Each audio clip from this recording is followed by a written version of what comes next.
നിങ്ങളുടെ ഫേവറേറ്റ് സീരിയലുകൾ ടിവിയിൽ വരുന്നതിന് മുൻപേ സൺ നെക്സ്റ്റ് ആപ്പിൽ കാണാം. ഇനി എല്ലാവർക്കും മുൻപേ കാണൂ. ഇപ്പോൾ തന്നെ സൺ നെക്സ്റ്റ് ആപ്പ് ഡൗൺലോഡ് ചെയ്ത് സബ്സ്ക്രൈബ് ചെയ്യൂ. അനുചേച്ചി പഞ്ചരത്നത്തിലേക്ക് പോയിന്നല്ലേ പറഞ്ഞത്? വിച്ചുമോനെ കൊണ്ട് ഇന്ദിരേട്ടൻ അങ്ങോട്ടേക്കാണോ പോയത്? ഞാൻ ചോദിച്ചപ്പോ പറഞ്ഞത് അനുചേച്ചിയുടെ വീട്ടിലേക്കാന്നാ. അവിടെ ഭാനുമ്മയും മഞ്ചാടി മാത്രല്ലേ ഉള്ളൂ. രാത്രി അവർക്ക് കൂട്ടുകിടക്കാൻ പോയതാവും. ഭാനുമ്മ അവിടെ ഉള്ളപ്പോ വേറെ ആരുടെങ്കിലും കൂട്ട് വേണോ പ്രതിഭേ? ഏട്ടൻ ആ പറഞ്ഞതൊന്നും ഞാൻ വിശ്വസിച്ചിട്ടില്ല. ഏട്ടത്തെയും വിച്ചൂട്ടനും ഒറ്റയ്ക്ക് താമസിച്ചിട്ടുണ്ട് അവിടെ. ആ സമയത്ത് അവിടെ കള്ളം കയറുകയും ചെയ്തതല്ലേ? ആ കള്ളനെ ഒട്ടും പേടിക്കേണ്ട സത്യ. അന്ന് കള്ളനെ കയറ്റിയ ആള് ഇപ്പൊ ജയിലിലാണല്ലോ.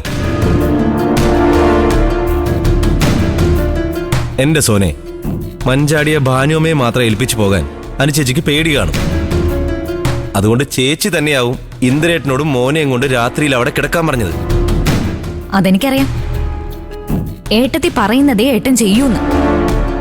ഏട്ടത്തിയെ മോനെ ഇവിടുന്ന് മാറ്റാൻ ഏട്ടത്തിക്ക് ഇതൊരു കാരണമാക്കാം. പഞ്ചരത്നത്തിന്ന് തിരിച്ചു വന്ന ശേഷം നമുക്കിവിടെ കൂടാന്ന് ഏട്ടത്തി പറഞ്ഞ ഏട്ടന് അതും അനുസരിച്ചല്ലേ പറ്റൂ. നീ എന്താ സോനെ പറഞ്ഞു വരുന്നത്? ഏട്ടത്തി ഏട്ടനെയും കൊണ്ട് ഈ കുടുംബത്തിൽ നിന്നും മാറി താമസിക്കാൻ ശ്രമിക്കുകയാണെന്നാണോ? അതെ. പ്രതിഭയുടെ അച്ഛൻ വന്ന് അമ്മയെ ജാമ്യത്തിൽ ഇറക്കുന്ന കാര്യം സംസാരിക്കുകൂടി ചെയ്തപ്പോ അമ്മ ഉടനെ തിരിച്ചു വരാൻ ഇടയുണ്ടെന്ന് ഏട്ടന് മനസ്സിലായിട്ടുണ്ട്. എനിക്ക് തോന്നുന്നത് അമ്മയുടെ കൂടെ ഇനി ഈ വീട്ടിൽ തുടരാൻ ഏട്ടത്തിക്ക് ഒട്ടും താല്പര്യമില്ലെന്നാ. അപ്പൊ പിന്നെ ഏട്ടനെയും മോനെയും ഇവിടുന്ന് മാറ്റിയല്ലേ പറ്റൂ. നീ ഇങ്ങനെ ഊഹം വെച്ച ഓരോന്നും പറയാതെ സോനെ. ഏട്ടനും ഏട്ടത്തിക്കും അങ്ങനൊരു ഉദ്ദേശം ഉണ്ടെങ്കിൽ അതവർ നമ്മളോട് തുറന്നു പറഞ്ഞിട്ടേ പോവൂ. അതെ, അമ്മ തിരിച്ചു വരുന്നതില് രണ്ടുപേർക്കും എതിർപ്പൊന്നും ഇല്ലെന്നല്ലേ പറഞ്ഞത്. അനുചേച്ചി ചീരുവിനെ ശുശ്രൂഷിക്കാൻ പോയതുകൊണ്ട് വേറൊന്നും ചിന്തിക്കാനുള്ള സമയം പോലും കാണില്ല. ഞാൻ പറയുന്നത് ആരും വിശ്വസിക്കണ്ട. സംഭവിച്ചു കഴിയുമ്പോ എല്ലാവർക്കും മനസ്സിലായിക്കോളും.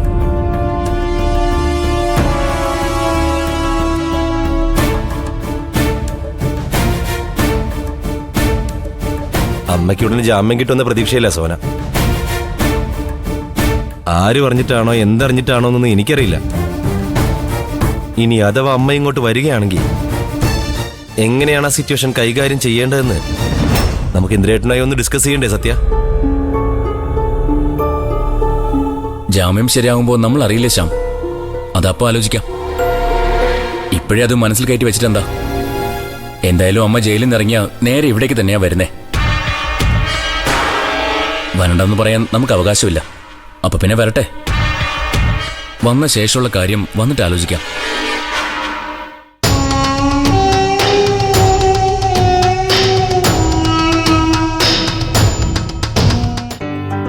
അമ്മയുടെ മോന് ഉറക്കം വരുന്നുണ്ടോ? നീ നോക്കി.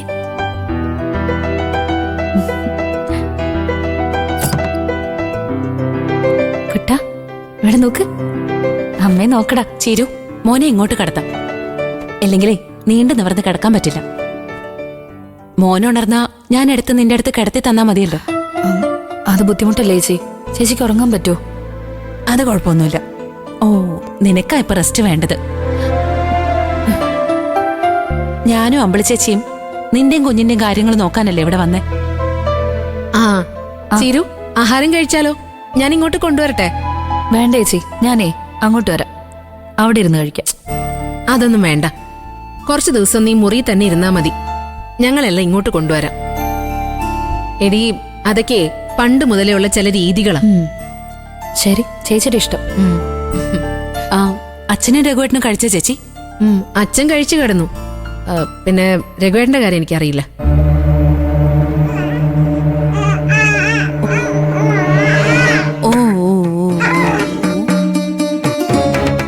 ചേച്ചി, രണ്ടുപേരും തമ്മിലുള്ള വഴക്ക് തീരെ തീർന്നില്ലല്ലേ? അതത്ര എളുപ്പം തീരും തോന്നില്ല ചിരു. രഘുവേട്ടൻ ചേച്ചിയുമായിട്ട് അടുക്കാൻ പരമാവധി ശ്രമിക്കുന്നുണ്ട്. പക്ഷെ അമ്പിളി ചേച്ചി ഒരു വിട്ടുവീഴ്ചയ്ക്കോ ഇല്ലെന്നുള്ള തീരുമാനത്തില. അത് ശ്രദ്ധിക്കേണ്ട കാര്യമാണല്ലോ. അമ്പിളി ചേച്ചി മനസ്സുകൊണ്ട് രഘുവേട്ടനെ അകറ്റി നിർത്തിയത് വലിയ അപകടം. അങ്ങനൊരു പേടി രഘുവേട്ടനും ഉണ്ട്. എന്തായാലും രണ്ടുപേരും ഇവിടെ ഉണ്ടല്ലോ. രണ്ടുപേരുടെയും പിണക്കം തീർത്തു കൊടുക്കണം. ആരുടെ പിണക്കം മാറ്റുന്ന കാര്യം നിങ്ങൾ പറയുന്നേ? രഘുവേട്ടന്റെയും ചേച്ചിയുടെയും. അല്ലാതെ ആരുടെയാ? അതിന് ഞങ്ങള് തമ്മിൽ പിണക്കത്തിലാണെന്ന് നിങ്ങളോട് ആരാ പറഞ്ഞേ? അതിനിപ്പോ എന്ത് പറയാനാ? നിങ്ങളുടെ പെരുമാറ്റം കണ്ടാ ഞങ്ങൾക്ക് അറിഞ്ഞൂടെ? രഘുവേട്ടനെ അമ്പിളി ചേച്ചിയും ഞങ്ങൾ ഇന്നും ഇന്നലെയും കാണുന്നൊന്നല്ലല്ലോ. അത് ശരിയാ. നിങ്ങൾ ഇതുവരെ കണ്ട അമ്പിളി ചേച്ചിയല്ല ഇപ്പൊ നിങ്ങൾ കാണുന്നേ. ഇതൊരു പുതിയ അമ്പിളിയാ. ഈ അമ്പിളി ഇനി പഴയതിലേക്ക് പോകുമെന്ന് ആരും വിചാരിക്കുകയും വേണ്ട. നീ ഇതിൽ കൈ കഴുകിയിട്ട് ആഹാരം എടുത്ത് കഴിച്ചു. കൈ കഴിവ്. ചേച്ചി, ഇതൊക്കെ ഞാൻ ചെയ്തോളാം. ചേച്ചി പോയി രഘുവേട്ടന് ആഹാരം കൊടുക്കാൻ നോക്ക്. രഘുവേട്ടനുള്ള അത്താഴം ഞാൻ ഡൈനിങ് ടേബിളിൽ എടുത്തു വെച്ചിട്ടുണ്ട്. വിശക്കുമ്പോ എടുത്ത് കഴിച്ചോളൂ. ഞാനേ അച്ഛന്റെ കൂടെ പഞ്ചരത്നത്തിലേക്ക് വന്നതേ ചീരുവിനെയും കുഞ്ഞിനെയും നോക്കാനാ. ചീരു, നീ ഇത് കഴിച്ചേ. എടി, നീ വേണമെങ്കിൽ ചെന്ന് രഘുവേട്ടനോട് കഴിക്കാൻ പറ. എന്നിട്ട് വേണം നമുക്ക് വല്ലതും കഴിച്ച് കിടക്കാൻ. ചേച്ചി ചെല്ലു. നീ കഴിക്ക് ചീരു, എന്നിട്ട് നേരത്തെ കിടന്നുറങ്ങ്.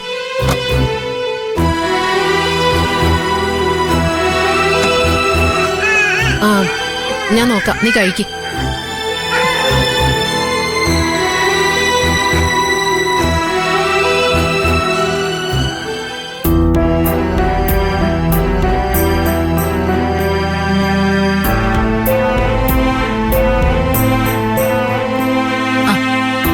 രഘുവേട്ടാ, ഇവിടെ വന്നിരുന്ന എന്താ ആലോചിക്കാ? അത്താഴം കഴിക്കണ്ടേ? നിങ്ങളൊന്നും കഴിച്ചില്ലല്ലോ. ഞങ്ങൾക്ക് ഇനിയും ജോലിയുണ്ട്. ചീരു ആഹാരം കഴിക്കുന്നേ ഉള്ളൂ. രഘുവേട്ടൻ എന്താ അച്ഛന്റെ കൂടെ ഇരുന്ന് ആഹാരം കഴിക്കാതിരുന്നേ? വിശപ്പ് തോന്നിയില്ല. നമുക്ക് ഒരുമിച്ച് കഴിക്കാനോ? രഘുവേട്ടൻ എന്തിനാ അതുവരെ കാത്തിരിക്കുന്നേ? കഴിച്ചിട്ട് കടന്നൂടെ? ഇന്നെന്തായാലും അമ്പിളി ചേച്ചി രഘുവേട്ടനോട് സംസാരിക്കാൻ തയ്യാറാവുമെന്ന് എനിക്ക് തോന്നുന്നില്ല.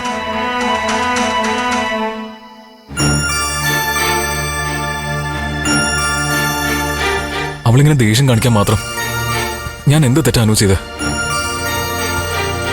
ഞാൻ മനസ്സുകൊണ്ട് പോലും അവളെ വഞ്ചിച്ചുകൊണ്ടൊന്നും ചെയ്തിട്ടില്ല. അത് അമ്പിളി ചേച്ചിക്ക് മനസ്സിലാവാൻ കുറച്ച് ടൈം എടുക്കും രഘുവേട്ടാ. മനസ്സ് മുറിഞ്ഞ ഉണങ്ങാൻ കുറച്ച് പ്രയാസം. അതിന് രഘുവേട്ടൻ സമയം കൊടുക്കണം. ഞാൻ എന്ത് ചെയ്യണമെന്നാണ് പറയുന്നത്? അവളുടെ മനസ്സ് നേരാവുന്നവരെ എനിക്കിവിടെ ഇങ്ങനെ ഇരിക്കാൻ പറ്റോ? അമ്പിളിന്റെ ക്ഷമിച്ചെന്ന് പറയാതെ എനിക്കിവിടുന്ന് പോവാനും കഴിയില്ല. അതെന്താ രഘുവേട്ടന് പോയാല്? രഘുവേട്ടന്റെ ബിസിനസ് നോക്കി നടത്തണ്ടേ? ഞാൻ പറയുന്നത് രഘുവേട്ടൻ ദിവസവും കമ്പനി പോയിട്ട് വരണമെന്നാ. ബിസിനസ്സും കുടുംബവും ഒക്കെ മാത്രമായിരിക്കണം ഇനി രഘുവേട്ടന്റെ മനസ്സിലുണ്ടാവേണ്ടത്. പിന്നെ അമ്പിളി ചേച്ചിക്ക് ഇവിടെ ഒരു നിമിഷം പോലും വെറുതെ ഇരിക്കാൻ പറ്റാത്തത്രയ്ക്കും ജോലിയുണ്ട്. അതുകൊണ്ട് ചേച്ചിക്ക് വേറൊന്നും ചിന്തിക്കാൻ സമയം ഉണ്ടാവില്ല.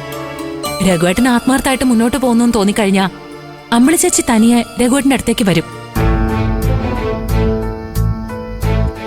രഘുവേട്ടൻ വാ, ഞാൻ ആഹാരം വിളമ്പി വെക്കാം.